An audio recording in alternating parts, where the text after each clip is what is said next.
Hey, this is John Lee Dumas of Entrepreneur on Fire. And when I'm not interviewing inspiring entrepreneurs, I'm listening to Stephanie O'Brien on the Moved by Purpose podcast.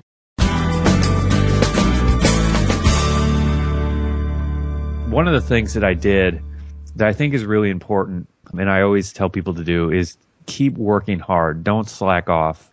I think the tendency, it's really easy to be in a situation or a job you don't like and to just kind of disconnect and just be, half-hearted with your work. And I think it's really, really important to really work really hard, even when it's really challenging and when you don't feel like it. Are you longing to know what your purpose is? Are you on the wrong career path? Do you feel like there must be more to life? Don't worry, there's hope. It's time to be moved by purpose. Now your host, Stephanie O'Brien. This is Stephanie O'Brien with the Moved by Purpose podcast. And today I want to remind you of the Purpose Pursuit program that I have going on right now.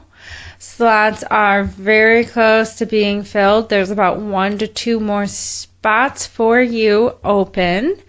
Come on over to movedbypurpose.net to learn more about it. Purpose Pursuit is right on the front page. There's a nice, lovely flyer that gives you information about it. And then I have a page that you can look more about it. But this program is for you if you are really just basically stirred to, or drawn, or just have this heavy heart to know your purpose. You know you're meant for so much more. You know there's just so much more for you, but you don't know what that is. You don't know how to gain clarity on that. You don't know how to walk that out. So in essence, you're being moved by purpose to take action or to seek out what that purpose is for your life or for this current assignment or moment or season in your life. So this program addresses the process on how to gain clarity, what to do. It's a group of supporters, like-minded supporters with you that are going through the same thing. And of course, I am very, very accessible in these programs to guide you. Email interaction is available. There's 4 one-on-one individual calls included in this program. This program is very priced incredibly low considering the amount of accessibility and individualized attention you do get, plus the bonus of community involved with having a group. There are none other out there like this that I have seen for this price tag. Like I said, I have very undercut the value of it. The most programs like this are thousands of dollars, and you don't even have access to the coach. This, you have access to me twice a month and in between through emails, and then again one-on-one for $150 a month. So yeah, I made myself extremely available to you because I want you to be successful and thriving in purpose and in work you love, and it's important for me to see you get there. So I did not want to make price an option or an objection to holding you back. Most people can come up with that.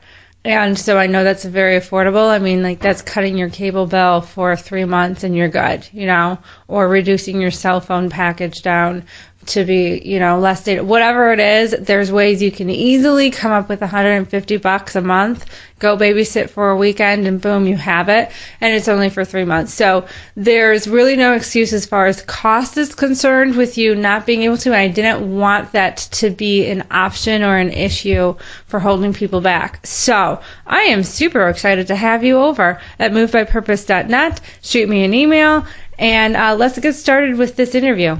My guest today is Bob, and I really should have asked him how to pronounce his last name, Lotich or Lotich, and I apologize, Bob, if you were listening to this. I did not ask for clarity on the pronunciation of your last name. Anyway, he is from Christian PF, and his goal is to help you get control of your money so you have more to give and can enjoy giving it. And that sounds like a beautiful mission and goal, and I am right up there with him. So I saw that, loved it, had to have him as a guest. So without any further delay, let's get right into the interview.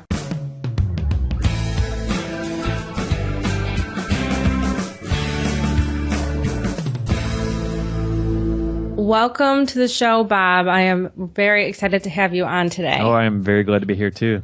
The first question I typically ask my guests is just to be able to get to know you a little bit better. Could you give us a background about your work history and what led you to starting Christian PF? Yeah, so I got out of college, and while I was in college, I was kind of working in the banking industry a little bit. I was a personal banker, opening accounts for people and things like that. And then after college, I transitioned to a brokerage firm in town. And so I was working in all kinds of different departments and areas of the firm, and basically we're helping people invest their money. It's basically what we did. And so I did that for probably 5 years or so. And as I was kind of going through that phase, I was realizing I wasn't in love with my job. I wasn't in love with the mission of the company. Not that I disagreed with it. It wasn't a passion of mine. And through that time, I began to kind of manage the ironic thing is a lot of people who work in the financial services industry many of them don't manage their money very well, which is kind of ironic and funny. But I was one of them. And anyway, so I began kind of learning how to manage my own money and be a little bit more efficient and spend wiser and things along those lines. And as I was doing that, I was realizing I love this stuff. Like I'm totally geeking out about how to save money here or how to be a little bit smarter with my bill paying or creating a system or any of these things. And I was just really excited about it and didn't really have anyone to talk to about it. And that kind of led to me starting a blog where I talked about all these things and helped people manage their money better and things like that. And without giving you the full-blown story, that just kind of transitioned. There was a transition period from there that ultimately led to me running the blog full-time and us kind of expanding it to a more full-featured website where we offer free courses and books and things like that now. So did you intend for that to be something? Were you intentional about that evolving into something that you could do full time and replace your job? I think for me, it was in the back of my brain, but I had never really done any entrepreneurial things before. I mean, other than maybe doing a lemonade stand when I was 10 or something, right. I wasn't the guy who always had a ton of businesses. This was kind of my first step into entrepreneurship. And as a result, I had no idea what to expect. I wanted it to succeed. I wanted to be able to do this full time. But back in 2007, there were not a lot of full-time bloggers. I knew of about 2 total in the entire world. So I knew the chances were pretty slim being able to turn that into a full-time income. But I also knew that I can work really hard. I'm good at that. I'm a good learner. I'm a quick learner. And I knew I had some assets that would kind of help make this work for me. And so anyway, long story short, to answer your question, it wasn't like a 5-year plan where it's like this, I'm going to be doing this full time at this point. It was, I want to do this. I think I can probably make some money from it. But even if I don't, I'm going to love it. I'm really going to have fun doing it. And the thing I like to tell people is it's really, really important that you're passionate and excited about what you're doing, whatever it is, because if you're not, it's going to come through. And that passion fuels you to kind of push through the hard times and the challenging, struggling times to get to the kind of breakthrough side of things. You know what I mean? Oh, absolutely. Yes. And that's what I stand for. And that's what I love helping people do. And I was telling you before, the official recording of the show is I stumbled across a blog that you wrote about your transition. And I could relate so much to the process that you were going through because I went through the same thing. And so I would love to hear more, like you speak more on the transition process for the person that identifies that like they know what they want, they know what really just lights their fire, and they're working towards that, but they're still in that day job that does not light their fire. And in fact, it almost feels like it dims their light, you know, like it takes away or extinguishes it. And that tension and that tug, it's a difficult season. So I would love to hear your side of it and what you went through in that period. Yeah. Well, yeah, it's a tough time. I remember being in there very, very well. And I hope I never forget it because I want to remember what it was like, because I've been doing this full time for over 5 years now, and I never want to forget what it was like, mostly because I want to really appreciate this side of things. I never want to take it for granted because I've been in jobs that I really, really did not like and that sucked the life out of me. I just really can't relate with that. But one of the things that I did that I think is really important, and I always tell people to do, is keep working hard. Don't slack off. I think the tendency, it's really easy to be in a situation or a job you don't like and to just kind of disconnect and just be, half-hearted with your work. And I think it's really, really important to really work really hard, even when it's really challenging and when you don't feel like it. I think that we reap what we sow, and it's just really important to stay focused. And it's challenging, but I think it's a really important part of this whole thing. And I think, I don't know, somehow I think that just kind of fuels more energy and helps you enjoy kind of that negative thing, the bad job or whatever, a little bit more when you're still working at it, you're still trying to be excellent. And the whole idea of excellence being a habit, it's like you don't want to get in a bad habit of slacking off because it just drifts and kind of creeps into other areas of your life. So anyway, that's one thing I think is really, really important. Now, within that, I think depending on your job and what you're doing, I think there are often ways where you might be able to find some things that overlap. So, for example, the job I had, or the last job I had before I got laid off, which ultimately led me into this, I had an opportunity to listen to, I could do my work while listening to whatever I wanted. So I would spend probably 4 or 5 hours of my day listening to audiobooks about business or podcasts about business or stuff like that, stuff that was fueling my fire and my passion and stuff that was making me smarter and sharper and ultimately was going to help me reach my goal better. Now, so for every job, depending on what the job is, that might be something different. If you're a receptionist and you have time to read, you can read a book. If you're in a job where you can listen to something, you can do that or whatever it is. But if you have that opportunity, I highly recommend you do it because you can get a great education these days just from podcasts and from audiobooks. And so all it takes is just the time to listen.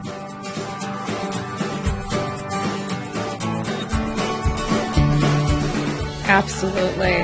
I did the same thing. I don't know if you're familiar with Zig Ziglar, but he calls that the automobile university. Yeah. If you have a commute and you're sitting in rush hour traffic, put on an audiobook or a podcast and you get to educate yourself on that commute. And so I started doing that too, listening every time. I happened to drive a lot in my former job. So I was learning all the time in my car. And then I figured, hey, I have to do laundry or mow the lawn or something. I was like, I'm going to be listening to podcasts. So every chance I got, I was learning. Yeah. And I was putting that time in too. And I see a similar process to that too. It's amazing how much you learn just by adding that one element into what you're already doing. Yeah, absolutely. And in total agreement with you as well with the giving it everything you got and developing the habit of excellence. Because if you start slacking, it does absolutely transfer.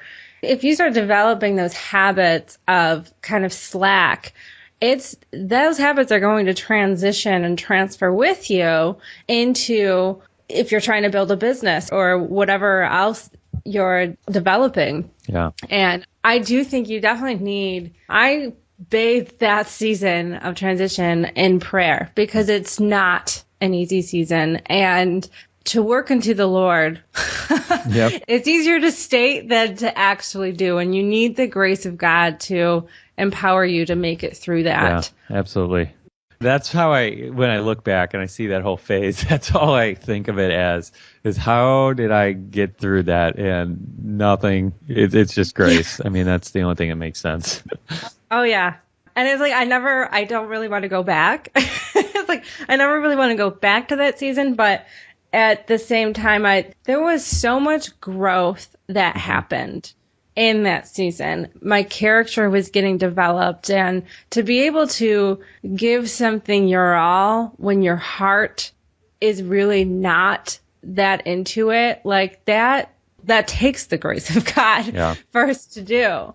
And then to know the discipline of giving it your all when you're less than thrilled about what you're doing, because I learned in my business, entrepreneurship is a sexy idea right now and everybody wants to do it. And I get I love non-traditional work, but at the same time, not everybody is cut out for it as well. Mm-hmm. And I would encourage people to really do everything you can with taking responsibility to make where you are right now the best possible, as best as you can make it. Because there are tasks, even in your own business, when you think like everything is just you work for yourself and on your own terms and you think all these great things happen. There are plenty of things that I need to do that I am less than thrilled to do. Those still come up even in your own business. And to the discipline that I learned through the season of having to just buckle down and do things that I didn't really enjoy doing, it transferred into my business. And so it helps, that discipline really helps you power through the difficult things, especially in startup. Yeah. There's so many things that you have to learn and stuff, because when you don't have the team yet and you don't have a mass, all these people and all these hands on deck to help you get your vision come to pass, it's you. So yeah, that's so true. Absolutely.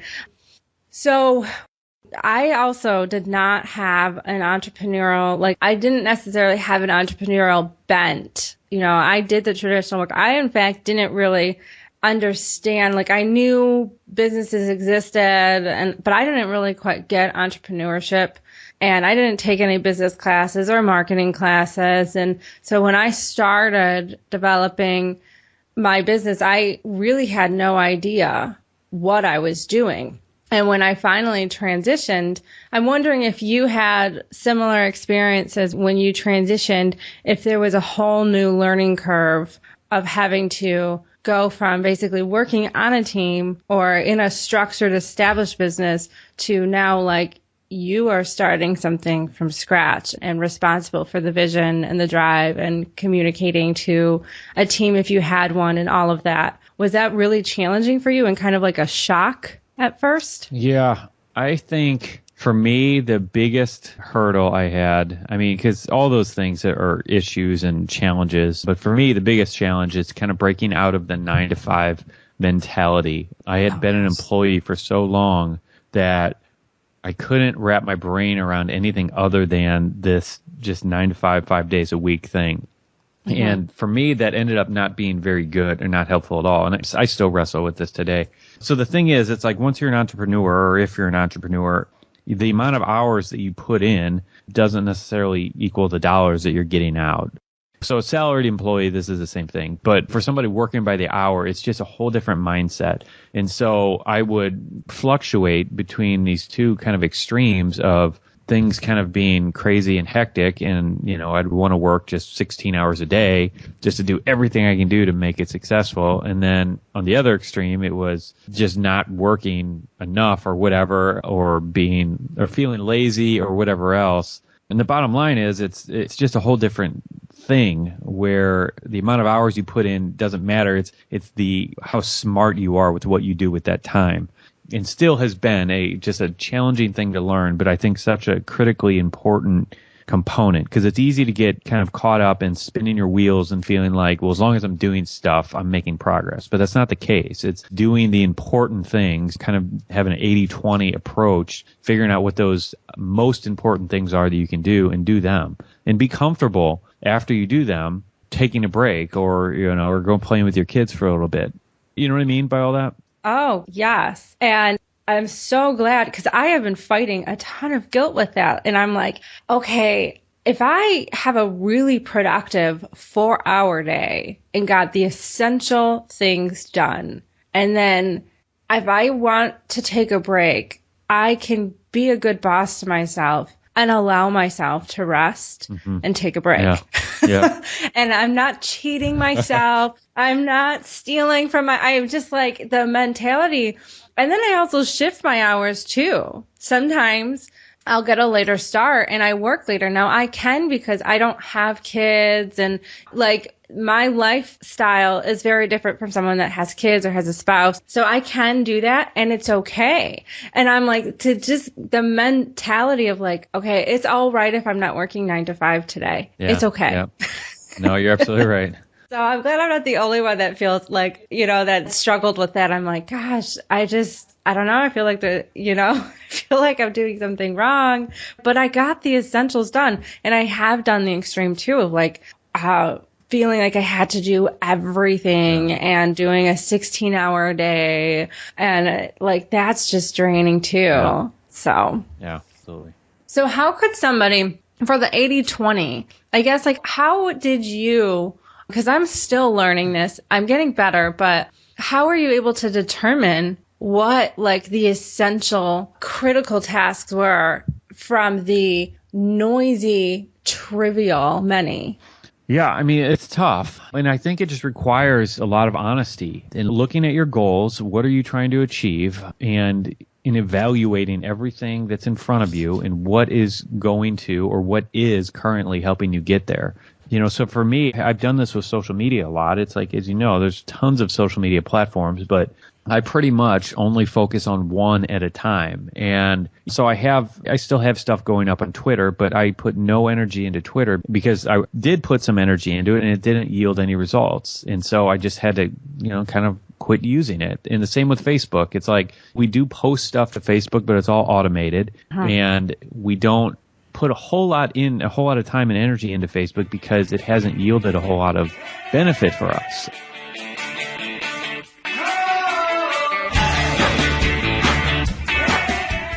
Yeah, sorry, I want to interrupt you real quick. What would you determine? I think that's good. You're trying it and then you're seeing it's not yielding a benefit. But how long would you say like someone should maybe try it in order to determine if it's not yielding? Because the people have a fear of missing out or quitting too early as well. So for example, so here's what I did. So starting in, I don't remember what month. I want to say maybe April of last year. From about April of last year to maybe October, November of last year, I worked really, really hard on Facebook, trying to grow our Facebook audience, really engage with the community, do everything I can do to get as much traffic, as much engagement, whatever, from Facebook as possible. And we saw some really good growth on our Facebook page. We saw a lot more traffic, but when I evaluated that next to the amount of traffic we were getting from Pinterest, and I was doing next to zero effort or putting in no work on Pinterest, we were still getting almost the same amount of traffic from Pinterest doing nothing as we were from doing all this work on Facebook. And so at that point, I concluded, all right, it's time to move on. We're moving on to Pinterest, and ever since, we've been pretty much focusing on Pinterest solely as our social media platform, trying, and when I say that, it's like we still have all of our posts go up on Facebook or Twitter or Google Plus and LinkedIn or whatever, but we're not actively putting a lot of energy into them. And Pinterest is the only one we're actively trying to grow. And we've been doing that for the last 5 or 6 months, and it's worked really, really well. And it's yielding a lot of traffic. It's yielding just a lot of benefits for our business and our brand. And so that's one of those 20% things that are yielding 80% results. And so we're just focusing a lot of energy there on that. That's just one example of kind of how I like to approach things and see what's working and see what isn't. Yeah, just out of curiosity, from the Pinterest, are you getting a lot more female audience then? Yeah, absolutely. I think it's 95% of Pinterest audience is women. So yeah, I was curious. So, yeah. Like, is audience primarily female now? Okay. Yeah. Our audience for our website is tilted female. I think it's like 60-40. So okay. You hit a good point, is just testing, and you were really smart about that strategy. Like, you have the different platforms, but you're paying attention really to what's going on. You're not just kind of blindly keep going and throwing things because you're so determined to make Facebook work for you because of all of the effort and energy you put into it. And like, I think, at least me, I can sometimes get stuck and stubborn on like, I will not be defeated. Yeah. It's just like, well, let's just use common sense here. Like, just shift that energy over to Pinterest and you should be good. So. Yeah, and that's the thing. It's like, it's weird because you grow up, or at least I think a lot of us do, grow up hearing that you never quit. You never quit. That's the greatest attribute you should have, is that you never quit anything. And I don't know. And I've kind of found the opposite to be true. Like, I think we should quit a whole bunch of things. Oh, yes. You know what I mean? And I think there are some things that we should never quit, or maybe like the big goal. So in my case, for my business, maybe this big goal of reaching all these people or whatever it is. I shouldn't quit. I should keep fighting. But within that, there's all kinds of little things that I'm trying, and I think a lot of them should be quit. Once I realize that it's not working, I think that's the easiest path to success is, once you see it's a failure, you move on to the next thing and then try that. And back to your question a few minutes ago, it is tricky figuring out how long do you give something to see if it's a failure or success. But what I've noticed, and this doesn't work with everything, but a lot of things, you can see the trends and you can see, is this thing growing or is it shrinking or is it going nowhere? And if there's growth, I like to follow growth as long as it's growing, even if it's really, really small, even if I'm only getting an extra 20 visits a month or something to my website. If it continues to grow, I like that. That will capture my attention and I will stay focused on that. Definitely. I've written a couple posts on basically how to know when it's time to quit, and then also winners quit often. Yeah. The successful people, they have learned the discernment between when to hang in there just a little moment longer and when it's like, okay, we got to quit. This isn't working. Yeah.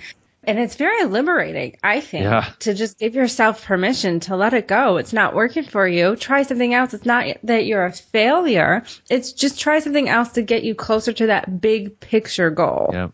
The little steps that you take to get to the goal, there's probably going to be a lot of obstacles and things that don't work out so favorably that you hoped that would get you there. But if you continue to kind of reroute or course correct, you will eventually get there.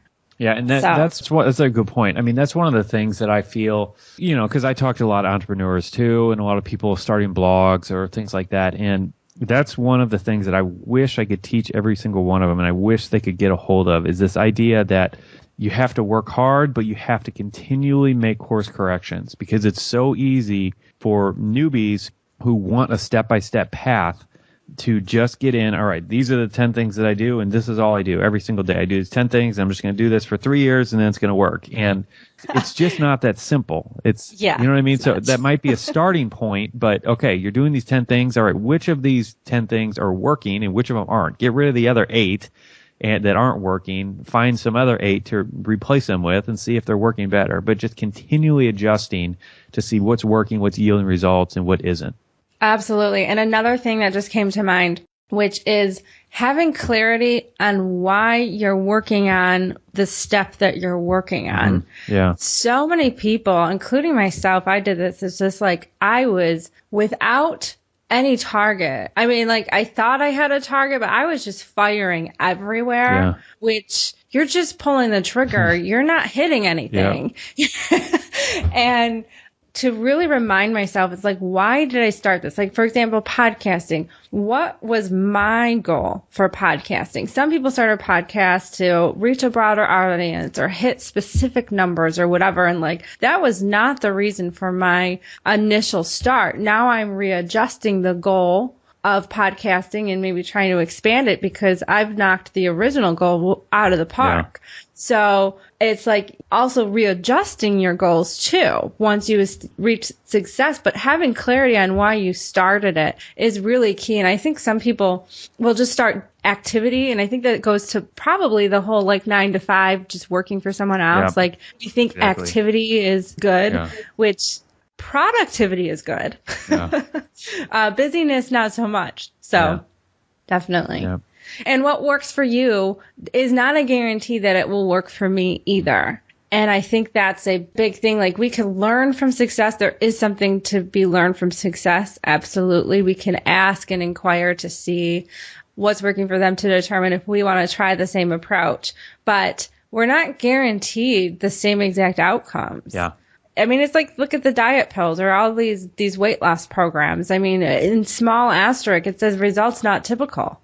Yep. So it's okay, if you think that you're going to transform and have that exact body or outcome or dramatic weight loss by taking or by participating in this program, it's probably not, because there's so many factors that go into their success and their situation versus yours. So.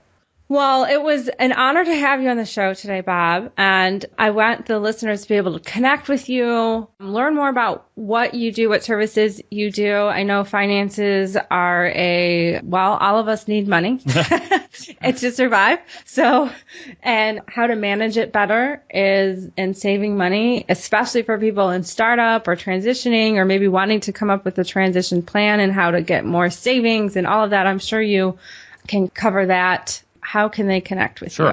So, ChristianPF.com is my main site. And basically, our website is geared towards helping Christians manage their money with the end goal of being able to give more. That's just a passion of mine. That's a passion that I see most believers I talk to really want to be able to give more. And, so the first step is kind of getting your own finances in order to free up more cash to do the things you want and to be able to give more. So we have free email courses on the site. I mean, we have 2,000 articles there, just any and everything that someone would want or need to help them get their kind of finances in order. We help them do that.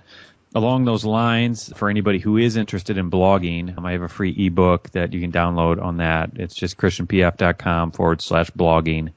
It's a free ebook, kind of goes through all the process, everything you need to know to get started, as well as kind of the things I did to take it from starting from scratch to a full-time living. So that's where you can find me. Good. And that's the step I did. I started with a blog. I've evolved and transitioned into something else, but that was my first step. And that's usually where depending on the person's situation, but a lot of people, I encourage them to blog. So I think that's going to be a great resource for them.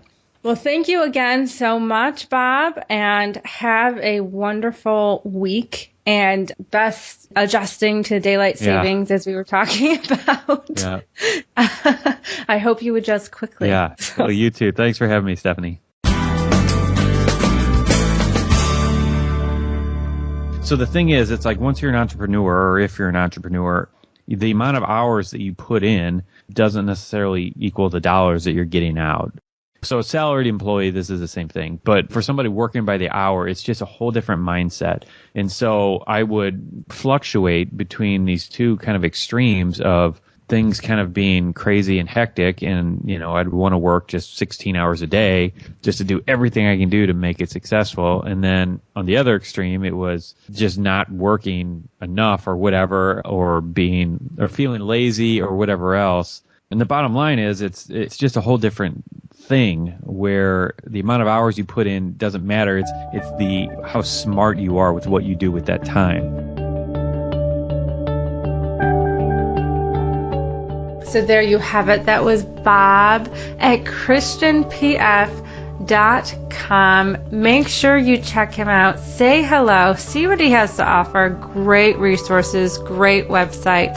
And who does not want to learn how to get control of their money so they have more to give?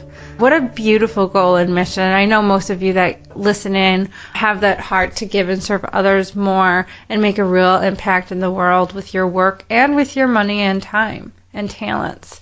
So make sure to check them out. And come on over to movedbypurpose.net. If you have not yet subscribed to my website, if you have not yet written a review or subscribed to my show on iTunes, please do so. That would mean the world to me. I love trying to produce inspiring content for you every week in providing the best applicable practical help for you on my website, and I want to see you get unstuck. So I would love to know who you are and to stay connected with you every week. If you could subscribe, that would be wonderful. And the number one thing that you hear me consistently say every week is that if you don't know what to do and you are feeling stuck, just go out and do something, because it is through the action that you take that teaches you whether or not it's a good fit for you or not. So, whatever you think is a good idea, or anything that may draw you or interest you, anything that you have thought, oh, I've always wanted to do that, just go out and start doing that. Just do something. And I will talk to you all next week.